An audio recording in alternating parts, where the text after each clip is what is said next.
देश में मुद्दों की कमी नहीं, कमी है तो सिर्फ उन मुद्दों को सही तरह से पेश करने की।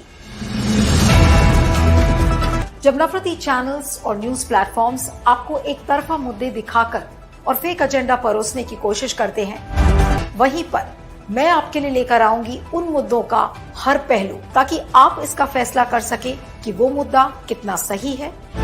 देखिए हमारा खास कार्यक्रम एंगल 360 सोमवार से शुक्रवार हर दिन 7:30 बजे सिर्फ क्यूवाइव नेटवर्क पर। नमस्कार, स्वागत है आपका क्यूवाइव नेटवर्क पर। मैं हूं नीलू व्यास और हमारा खास कार्यक्रम एंगल 360 में आपका स्वागत है। आज बात करते हैं राज्य मणिपुर की। 1 महीने से ज्यादा हो गया, इनफैक्ट 1.5 महीने हो चुके हैं और मणिपुर जल रहा है। क्यों? क्योंकि जो वहां पर कुकी जो एथनिक कम्युनिटी है और मेतीज जो कि डोमिनेंट कम्युनिटी है, वहां की करीब 53% जो पॉपुलेशन का हिस्सा है वो मेतीज का है, और कुकी कुछ 16 जो प्रतिशत जो जनसंख्या है उसमें कुकीज और जो ट्राइब्स भी आती हैं। इनके बीच में क्लैशेस हुए हैं, इनके बीच में काफी हिंसा हुई है, इसलिए क्योंकि मेती को जो मणिपुर हाई कोर्ट है उसने कहा था कि मणिपुर की जो राज्य सरकार है उसको एसटी स्टेटस के लिए रेकमेंड किया जाए। जो मेतीस को डिमांड है एसटी स्टेटस देने की, उसी को लेकर ये सारा बवाल था। उसके बाद जाहिर सी बात है कि जो इकोनॉमिक बेनिफिट्स हैं, कि जो गवर्नमेंट जॉब्स में शिक्षा के क्षेत्र में जो कोटाज होना चाहिए, उसको लेकर ये सारा बवाल है। लेकिन इसके अलावा भी बहुत सारे कारण हैं, जैसे कि अफीम और गांजे की खेती को लेकर बॉर्डर राज्य है, और जो म्यांमार में जिस तरीके से जो म्यांमार में इस समय जो हालत है, वहां पर जो मिलिट्री जनता का रूल है उसका क्या असर है, बहुत सारा इन्फ्लक्स हो रहा है इस समय। तो ये सारे कारण है जिसकी वजह से इस समय मणिपुर के जो हालात हैं वो हाथ से बिल्कुल बाहर निकल चुके हैं। आपने देखा था अमित शाह भी थोड़े दिन पहले वहां गए थे, उन्होंने शांति कमिटीज की बात की थी, लेकिन उसका कुछ असर नहीं हुआ। और इस समय हालात ये हैं कि बीजेपी के केंद्रीय नेताओं के जो घर हैं उनको फूके जा रहे हैं।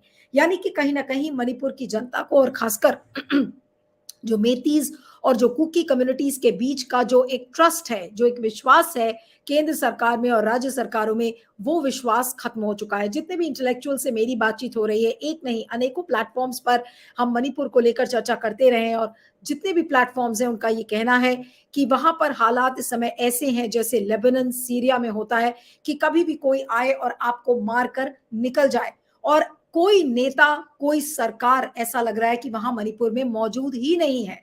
अब ऐसे में आप क्या कहेंगे कि वहां की सरकार क्या कर रही है? अमित शाह वहां पर गए थे, उन्होंने रैपिड एक्शन फोर्स लगा दिया, आर्मी लगा दी और जवान्स को तैनात कर दिया गया, लेकिन वहां पर दिलों को कैसे जीता जाएगा, ये एक बहुत बड़ा चैलेंज है।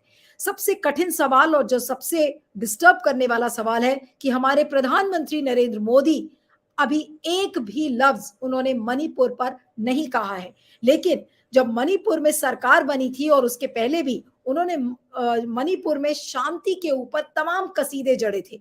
एक उसकी मिसाल आपको सुनाती हूँ, आइए सुनते हैं कि क्या कुछ कहा है नरेंद्र मोदी ने मणिपुर की शांति को लेकर। आइए सुनते हैं और फिर प्रधानमंत्री का दोगलापन आपको नजर आएगा। आइए सुनते हैं क्या कहा उन्होंने।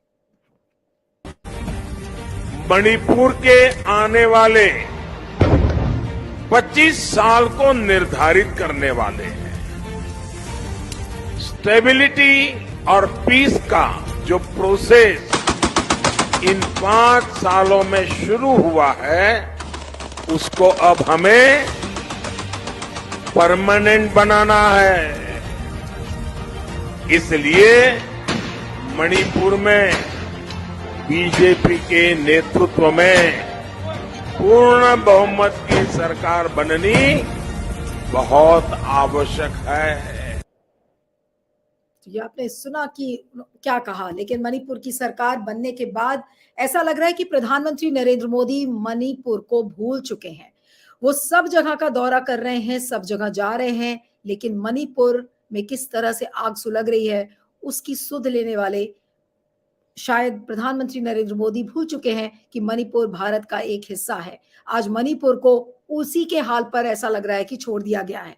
लेकिन मणिपुर का क्या सॉल्यूशन हो सकता है? क्या चीजें हो सकती हैं जिससे कि मणिपुर में शांति फिर से बहाल हो सके? ये सबके लिए एक बहुत ही कठिन सवाल है। आइए इसी पर हम चर्चा करेंगे। हमारे साथ कुछ वरिष्ठ मेहमान हैं, उनसे मैं आपका परिचय करवाती हूँ। हमारे साथ डॉक्टर ज्योतिर्मय तालुकदार हैं, जो कि अशोका यूनिवर्सिटी में प्रोफेसर हैं और असम से हैं और पूरे नॉर्थ ईस्ट पर एक पैनी नजर बनाकर रखते हैं। डॉक्टर ज्योतिर्मय तालुकदार, आपका बहुत बहुत स्वागत है क्यूवाइव नेटवर्क पर। और मैं कोशिश करूंगी कि आपसे मुझे पता नहीं कि समय, हाँ ज्योतिर्मय जी हैं हमारे साथ, वो कनेक्ट हो गए। Thank you so much doctor ji, Talukdar for ji. Joining on हाँ जी, क्यूवाइव सर। नेटवर्क। थैंक और यू। हमारे पास समीर पुरकायस्था हैं, जो कि मणिपुर से अभी लौटे हैं। फेडरल के एक बहुत सीनियर जर्नलिस्ट हैं। फेडरल एक डिजिटल प्लेटफॉर्म है, उसके लिए समीर काम करते हैं। Is a very senior journalist. He was in Manipur short while back. और मणिपुर में क्या ग्राउंड पर हालात है, समीर से अच्छा शायद कोई नहीं बता पाएगा। और पूरे जो जो भी चीजें वहां पर हो रही है, उसका क्या असर हो सकता है, उस पर भी हम बातचीत करेंगे। Thank you so much Sameer for joining. और मुझे उम्मीद है कि प्रोफेसर अपूर्वानंद, जो दिल्ली यूनिवर्सिटी से हैं और एक्टिविस्ट हैं, पॉलिटिकल कमेंटेटर है, वो भी हमें ज्वाइन करेंगे थोड़ी देर में। तो मैं उनसे भी इस चर्चा को आगे बढ़ाऊंगी। लेकिन मैं शुरुआत करूंगी समीर से। Samir, I really want to know what is the sense you have got from the ground. Manipur is really on the boil. What is the reality over there? All these See, statements which say that Manipur looks like a leaderless state, it's a stateless state. Is that true, really? yes, actually, Manipur, it's free for all. That's what's happening, and the biggest worry is the deep-seated mistrust that has set in between the two communities, and nobody is willing to trust each other. So that is the biggest worry, and almost the balkanization of the state has been almost completed. So the cookies are staying in the cookie dominated areas, and they are scared to venture out to the Methi areas. Methi, vice versa. Vice versa, Metis are not willing to go to the cookie areas. They are scared, and they are holding on to their territories, their territories of influence. So the division has been, the demographic and emotional division has been completed. So and the cookies are now saying that since this kind of division has set in, so better they be given separate administration, meaning either a Indian territory or a state, a demand which vehemently opposed by the Meiteis, who are not willing for any kind of territorial disintegration of Manipur. And the central government has also reiterated that they are not in favor of territorial disintegration of the state. So now there is a kind of logjam there in Manipur, and uh, no peace efforts, reconciliation efforts is actually moving forward. Hmm. So But that is the situation as yeah, of now. Samir, what I want to know from you is that, of course, the immediate provocation has been the demand for the ST status to the Metis. But apart from that, there are several other factors which, have contributed to the simmering discontent in Manipur. Is it true? And what are those other factors which apparently the political fraternity has not been able to understand?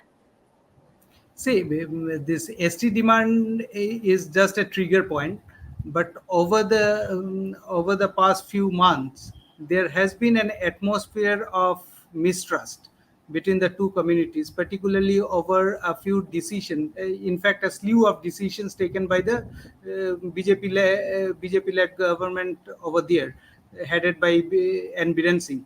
First, it has this war against so-called war against drugs, targeting poppy cultivations.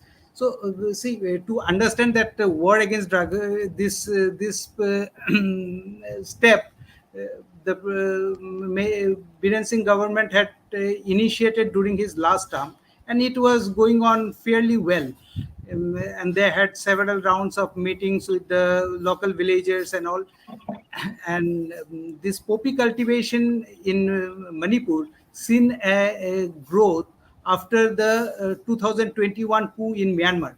because the Myanmarese drug lords, because of this unrest and lots of conflict going on in their territory, they have not been able to access the poppy fields in Myanmar, which is the raw materials for brown sugars, heroin, and other this contraband items.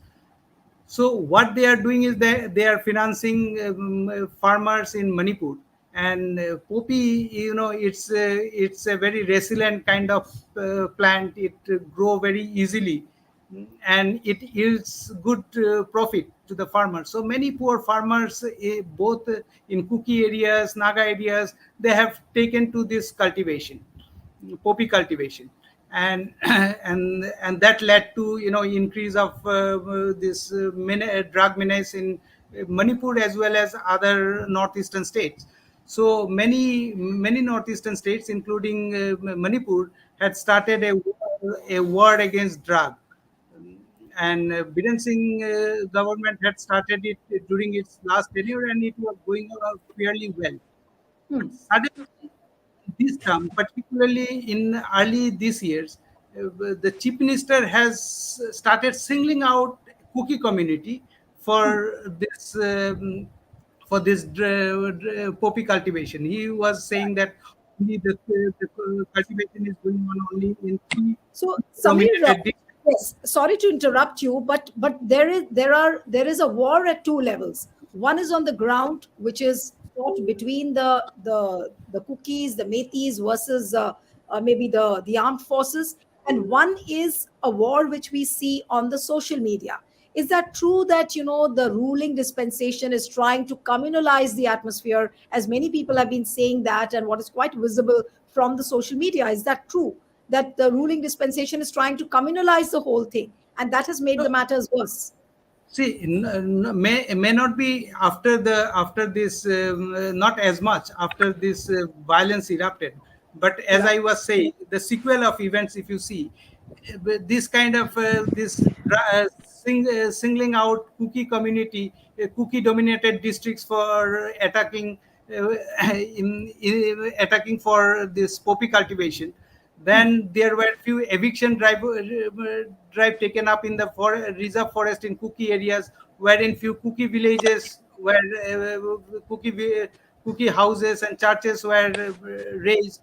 So this kind of steps created a sense of ethnic profiling, right, and and the state government subsequently also peddling a narrative that the cookies are there are massive influx of illegal migrants from across the border from Myanmar, though there is no substantive figures or no adequate figures to tell us how many persons actually migrated to Manipur. The figure in Mizoram is around 40,000, and it is believed that most of the migrants had gone to Mizoram because of the closer ethnic affinities. So, but a perception has been pushed that the demographic profile of Manipur will change, and this has created a sense of insecurity even among the Meiteis, who started feeling that they need some kind of protective shield, and right, that's why they push for this ST demand. right. Okay, So fine. uh, that's yes, yeah. I'll come back to you, Sameer, again. और इस समय हमारे साथ professor Apoorvanand भी जुड़ चुके हैं, जो कि दिल्ली यूनिवर्सिटी में प्रोफेसर है, पॉलिटिकल कमेंटेटर है, writer, author. Thank you so much professor Apoorvanand for joining. और जो मणिपुर में जो हालात है सर, उस पर आप क्या कहेंगे? अभी तक प्रधानमंत्री नरेंद्र मोदी की चुप्पी नहीं टूटी है. लोग बार बार ये बात कर रहे हैं कि वो मन की बात करते हैं लेकिन मणिपुर की बात नहीं करते. क्या कहेंगे जो वहां के हालात है, जिस तरीके से सरकार का जो पूरा अप्रोच है मणिपुर को लेकर, उस पर आप क्या कहेंगे सर? जी.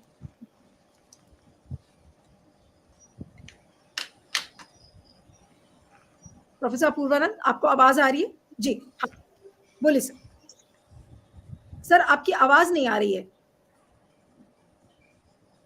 सर, आवाज नहीं आ रही है आपकी. ओके, अपूर्वानंद जी, आपकी आवाज नहीं आ रही है. You try reconnecting your audio में जब तक डॉक्टर ज्योतिर्मय के पास जाती हूँ.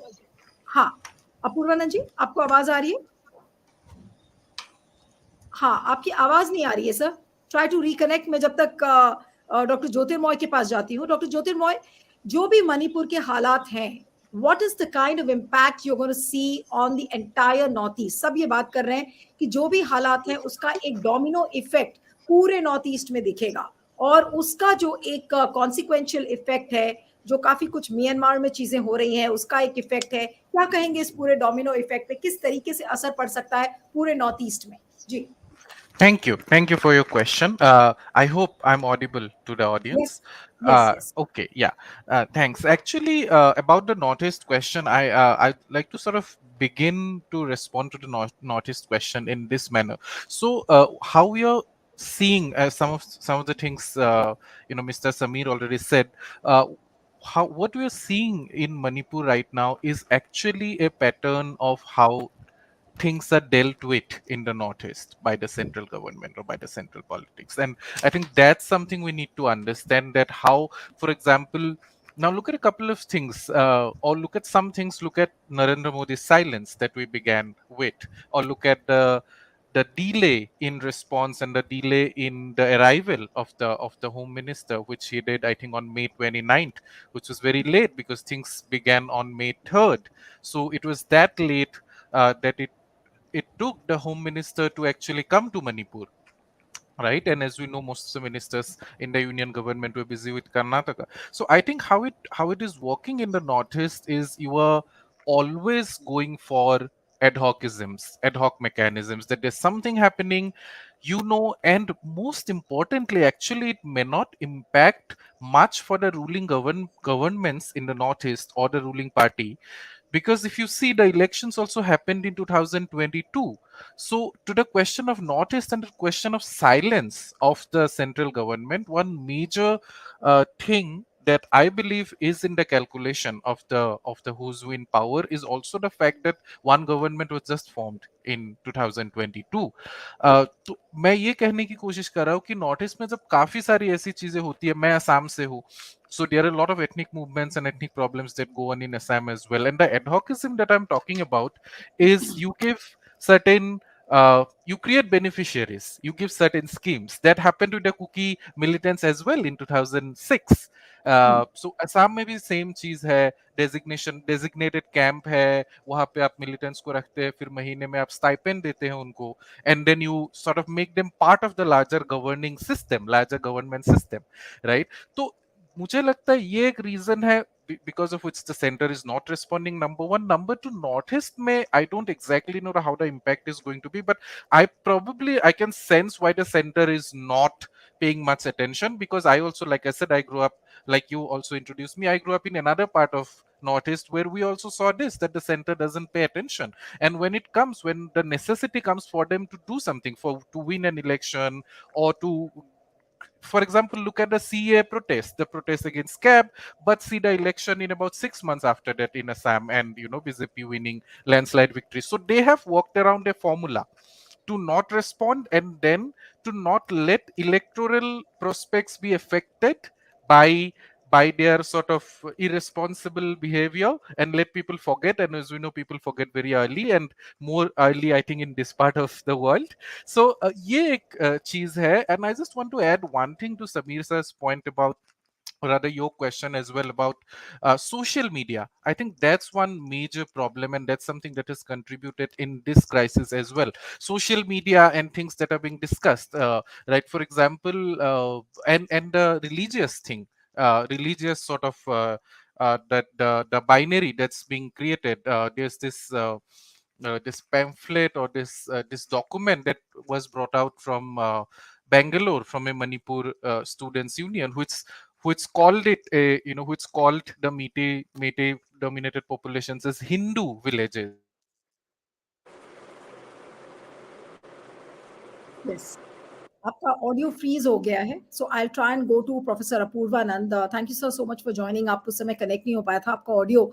मैं आपसे यही पूछना चाह रही थी कि सर, जो मणिपुर में हालात है, बार बार लोग ये सवाल कर रहे हैं कि प्रधानमंत्री नरेंद्र मोदी मन की बात करते हैं लेकिन मणिपुर की बात वो करना नहीं चाह रहे।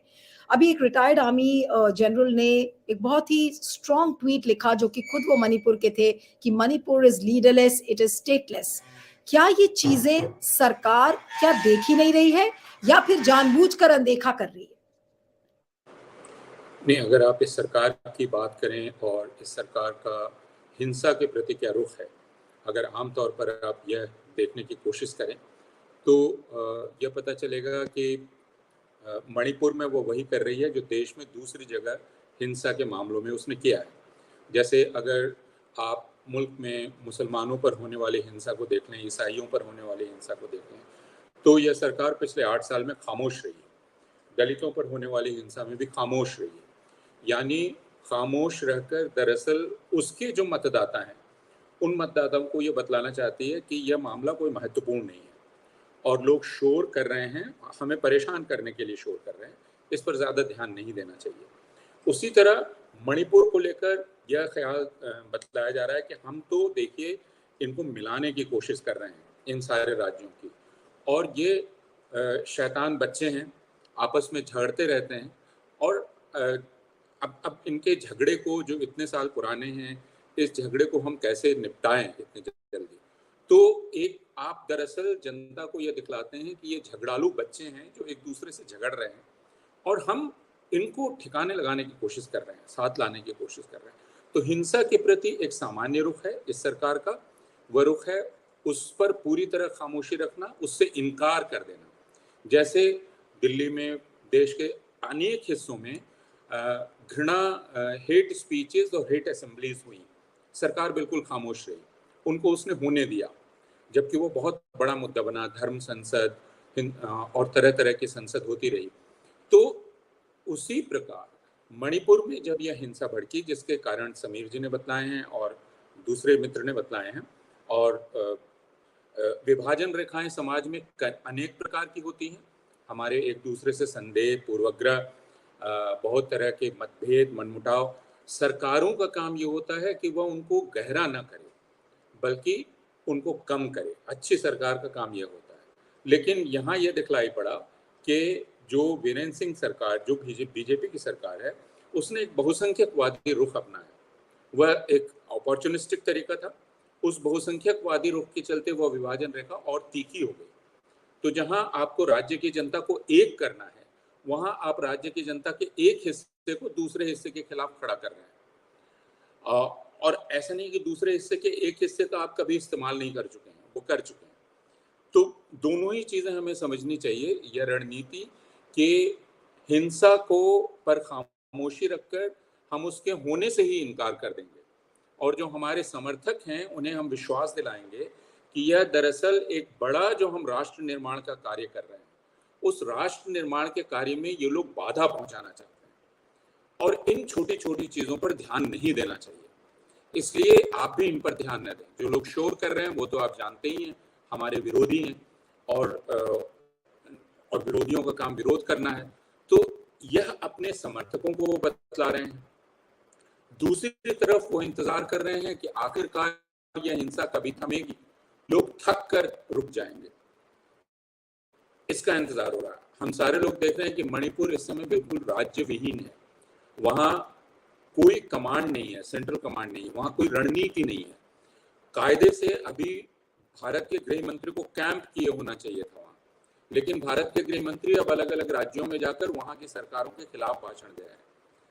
तो इसी से आप इस गंभीरता का अंदाज लगा सकते हैं। इसका भी आप अंदाज लगा सकते हैं कि कल प्रधानमंत्री ने अपना राष्ट्रीय प्रसारण किया है। उस राष्ट्रीय प्रसारण में उन्होंने चिंता भी व्यक्त नहीं की है इस हिंसा को लेकर। वो कह रहे हैं कि मैं संयुक्त राष्ट्र जा रहा हूं और वहां पर मैं सुधैव कुटुंबकम का नारा दूंगा, लेकिन अपने देश में देशवासी एक हों या मणिपुर एक हों, यह कहने का साहस नहीं है, क्योंकि उनको पता है कि उनकी पूरी राजनीति एकता राजनीति ही नहीं।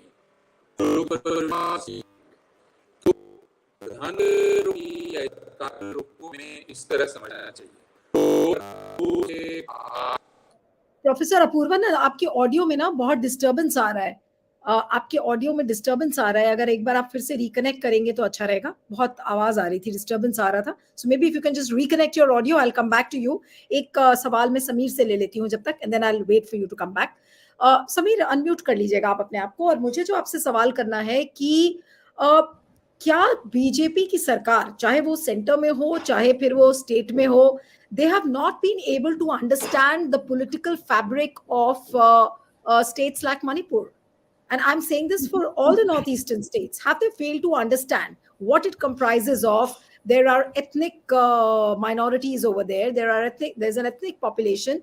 Are they trying to weaponize these ethnicities? I was talking to somebody and they strongly use this term that these ethnicities are being weaponized. Is that true? What is the sense you got from the ground? See, I'll not say that they don't understand, because now this BJP's Northeast mission is led by Himanta Biswa Sarma, who is a NEDA convener and Assam chief minister, who has who is a who is from Northeast, so he has the understanding of the situation. But deliberately, this majoritarian approach they take, and at times this every card has its utility and sometimes it's boomerang. So this identity politics has in Manipur, it has gone wrong now. And the trend which we see in Manipur, this is a this othering of Kuki community, the same pattern we have seen in Assam. This Bengali speaking Muslims have faced over the years this allegation that the demographic, they will change the demography of Assam. There are lakhs and lakhs of infiltration from Bangladesh. And this narrative has been peddled on the basis of hypothetical figures. There is no actual estimation as to how many people have entered Assam over the years. And when the NRC was conducted, and it was found that overall only 19 lakhs people couldn't prove their citizenship, and out of that 19 lakhs, we don't know that segregation has not been made or not been disclosed to the public, that of that how many are actually Bengali speaking Muslim, but their number will be very few, because many Bengali Hindus, then other tribes like Ravas, Garos, Nepalese, they have failed to make it to the NRC list. So this, and when this hypothesis failed, their narrative failed, the BJP government in Assam immediately junked the NRC, and now they are saying that let's restart. The process was faulty. This entire process was conducted under their government, under their eyes, under their supervision, and nobody raised any objection until the outcome came. And when that outcome did not suit their narrative, they junked it. So similar now in Manipur also, this othering of Kuki community based on a hypothesis that there has been massive infiltration of Chin Kuki Zo tribes from Manipur, from Myanmar. So this is I won't say that they don't understand the fabric. They understand the fabrics very well, but the BJP is the DNA of BJP is such that they can't do without identity politics.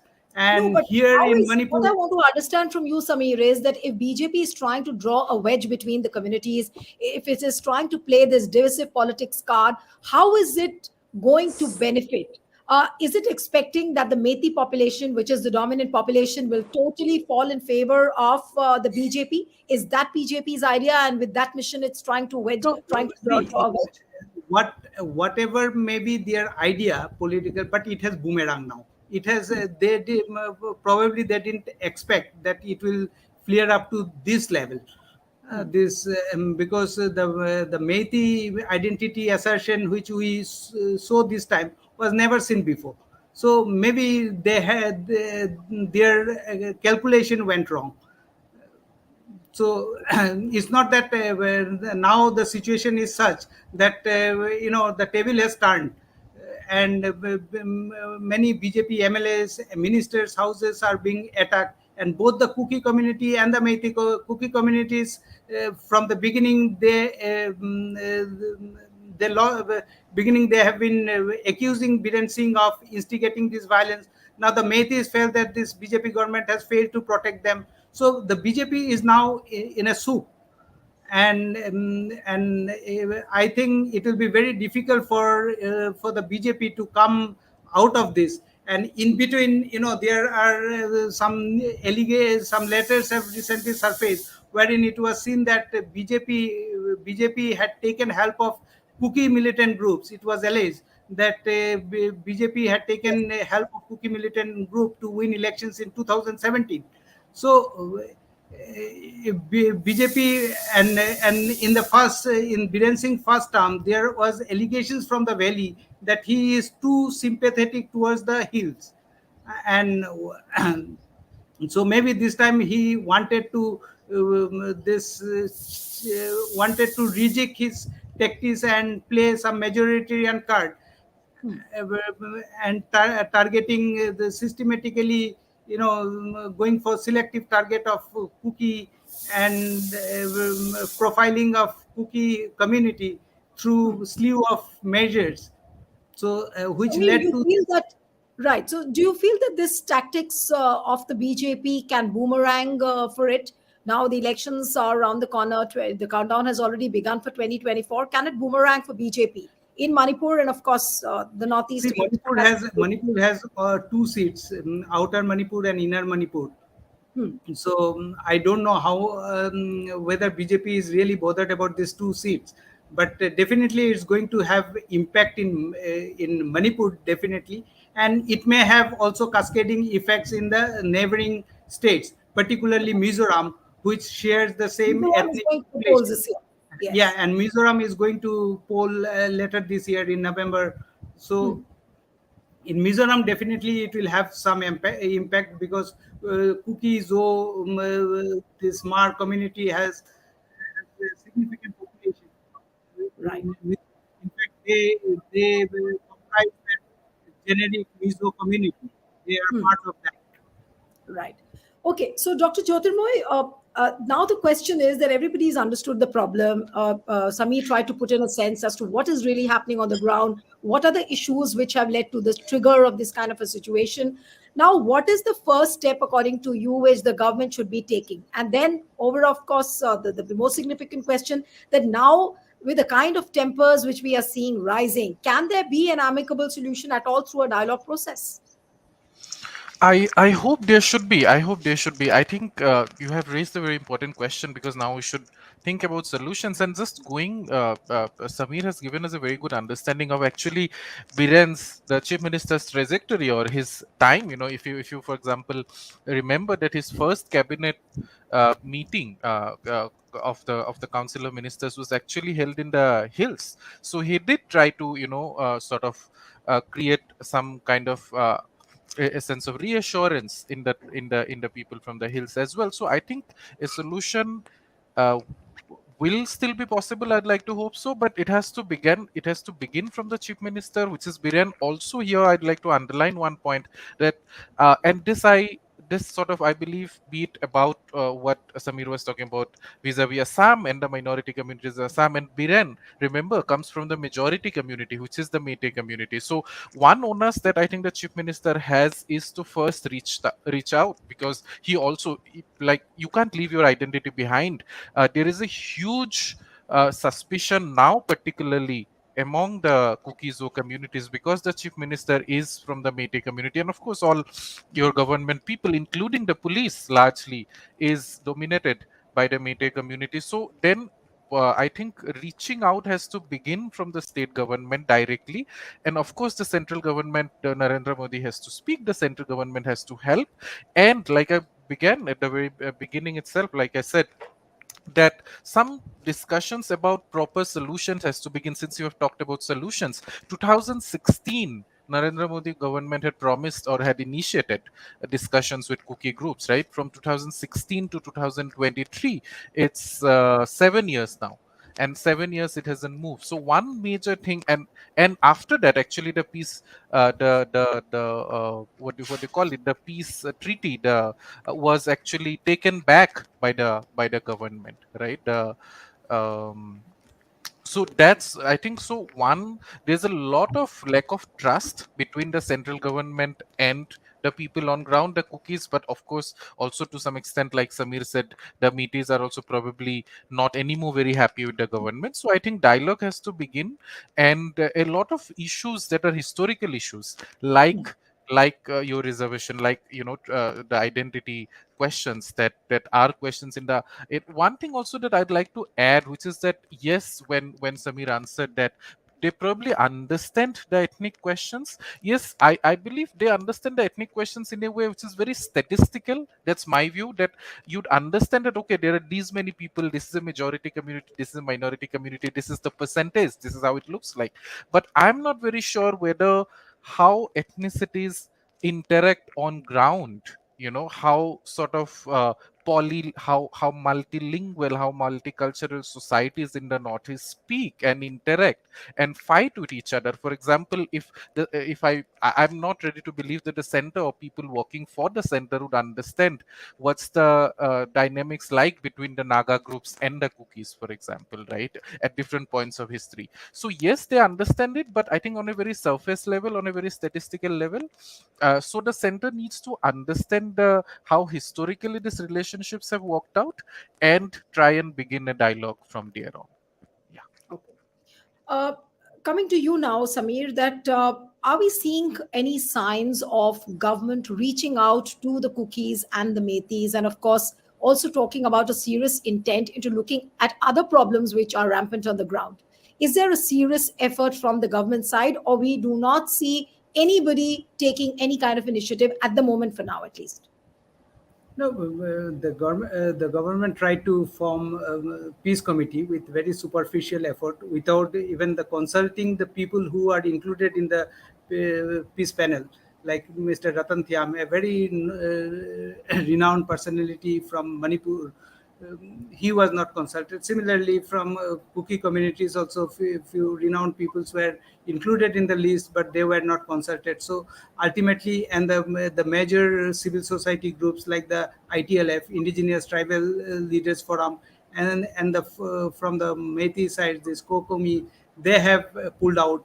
So this peace panel couldn't make much headway. In fact, it was a non-starter from the beginning. So yeah, but in in the midst of all these things, yesterday a very interesting development took place when this chief minister of Manipur, he called up his Mizoram counterpart Zoram Thanga, Right. and most probably he is now seeking Zoram Thanga's help to negotiate, to convince the people, Kuki community, to come to the negotiating table. And Zoram Thanga, because as I said, this Mizo community, this Kuki Zo Mar, they are part of the larger Mizo generic tribe. So Zoram Thanga definitely has lot of influence over this group, Kuki community. The Kuki civil society organizations and MLAs we had seen, immediately after the conflict broke out, they went to Mizoram. They had several rounds of discussion within them in Aizawl. So definitely that is Zoram Thanga can definitely play some role, at least in subsiding temper. Having said so, the mistrust on the particularly on the cookie sites on about Biren Singh is so intense that so long he is heading the government, it will be very difficult for reconciliation, and the BJP should No, understand. but Samir, sorry to interrupt you, but supposing if the BJP takes the call of changing the chief minister, which it has often done in other states as well, sometimes before elections or otherwise as well, will that make a difference on the ground if I BJP think so. changes the chief minister? I think so. And the Northeast has peculiar this habit of this bouncing back from we had in the past in so many conflicts, Naga Kuki, then Kuki Paite conflict.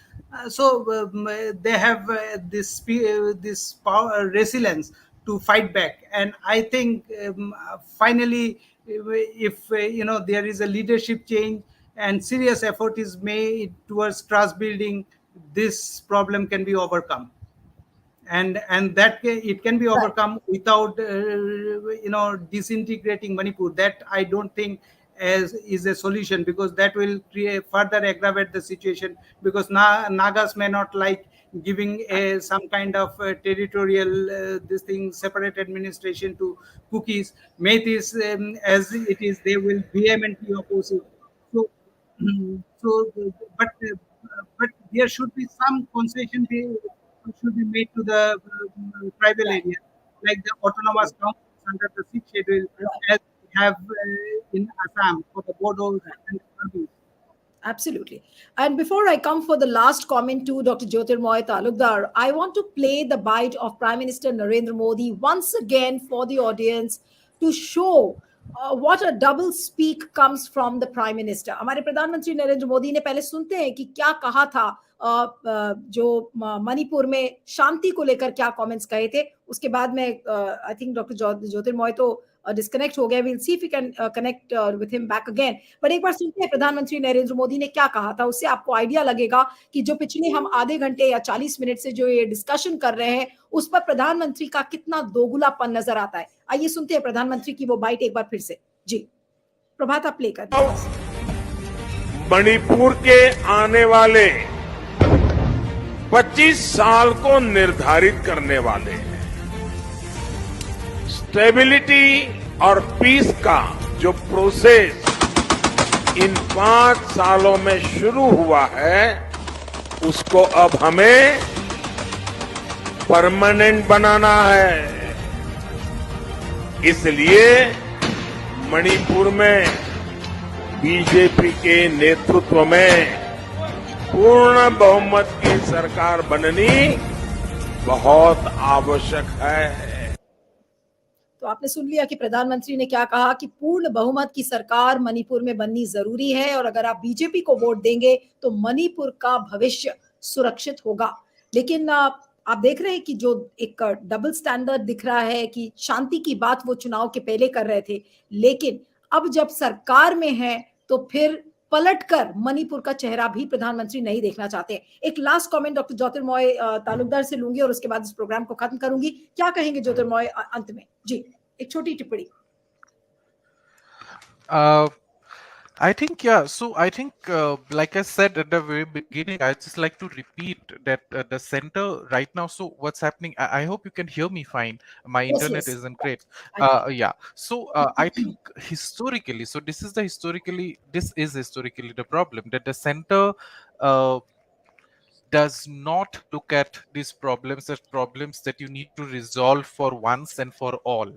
So that you understand the issues and resolve it. How they're looking at it, how they continue to look at it, is very electoral. Elections, largely Vidhan Sabha, and like Samir said, very few seats except Assam. So Lok Sabha, not much, but only a little. Assam has 14 seats, Northeast altogether has 25. So you can imagine how many seats the rest of the states have.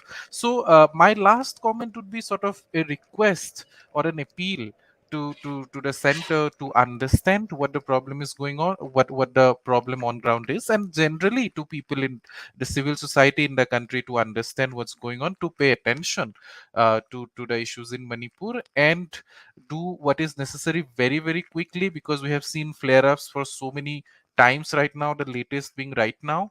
So I think we can't afford to lose any more lives, and attention needs to be paid very, very urgently. Absolutely. And what is happening is really, really unfortunate. And Prime Minister Narendra Modi's silence is very, very stunning and surprising. But whenever you have seen Prime Minister Narendra Modi, when it is an opportunity to express the leadership, to exhibit that there is a strong leadership, he has not spoken. That's the reality of the BJP government at the center. And also, if you talk about a state like Manipur, everybody is just wanting to know, can Prime Minister Narendra Modi break his silence and make some difference on the ground and to the lives of the people in Manipur who are really reeling under violence, arson, and so much of emotional loss, if I may say so. Thank you so much, Samir Purkaisa. It was wonderful having you on the program. Jyotirmoy Talukdar, it was wonderful having you on the program. Hope to see you more often on Qvive Network. And I want to appeal to the viewers who are watching this discussion. Stay tuned to the Qvive Network. Subscribe to our channel. Thank you very much.